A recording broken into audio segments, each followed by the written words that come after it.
beaucoup sont négligents quant au dhikr, ce qui est une des plus grandes ibadah, un des plus grands actes d'adoration, car c'est le moyen de purifier son intérieur et on ne pourra améliorer son aspect extérieur, son comportement, ses faits, ses gestes, tant qu'on n'a pas purifié son intérieur. C'est pour cela que le prophète a rappelé que c'est un des plus grands actes d'adoration. Quels sont ses mérites? On le voit tout de suite, Inch'Allah.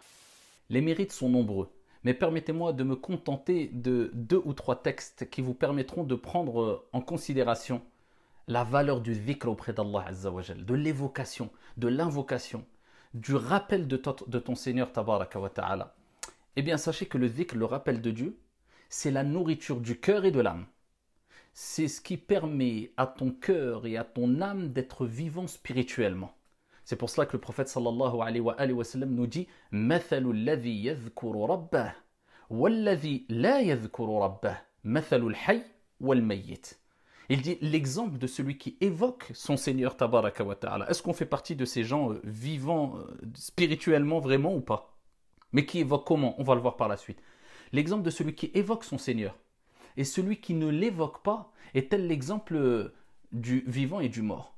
C'est-à-dire que celui qui évoque son Seigneur a un cœur, a une âme vivante spirituellement. Elle ne cesse de se rapprocher de Dieu. Elle ne cesse de s'alimenter par le tasbih, subhanallah, par le tahmid, alhamdulillah, par le tahlil, la ilaha illallah, par le takbir, Allahu akbar, par la lecture du Coran qui est le meilleur des dhikrs.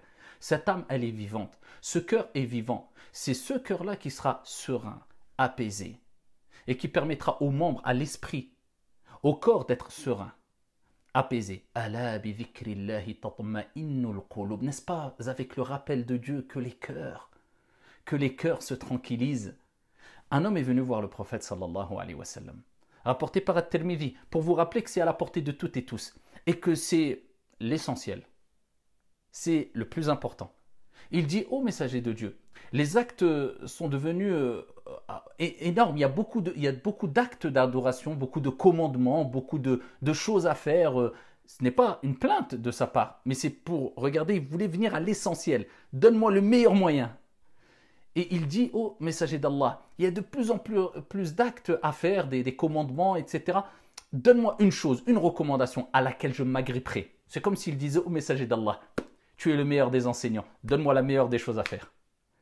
Le prophète alayhi salatu wassalam lui dit tout simplement, regardez la religion comment elle est facile, elle est simple. Le principal, c'est d'être sincère et d'évoquer, invoquer, se rapprocher de Dieu avec un cœur sincère, pur, concentré, avec humilité. Il lui dit que ta langue ne cesse d'être humide par l'évocation de Dieu, pas par l'évocation des gens. Parce que comme le dit Ibn al-Qayyim, se rappeler de Dieu est une guérison. Se rappeler des gens est une maladie. Ou dis si tu veux, est un poison. Non, par l'évocation de ton Seigneur Tabaraka wa Ta'ala. Les gens parlent des gens, eh bien prends la fuite. Et dis subhanallah, astaghfirullah, la ilaha illallah, Allahu akbar.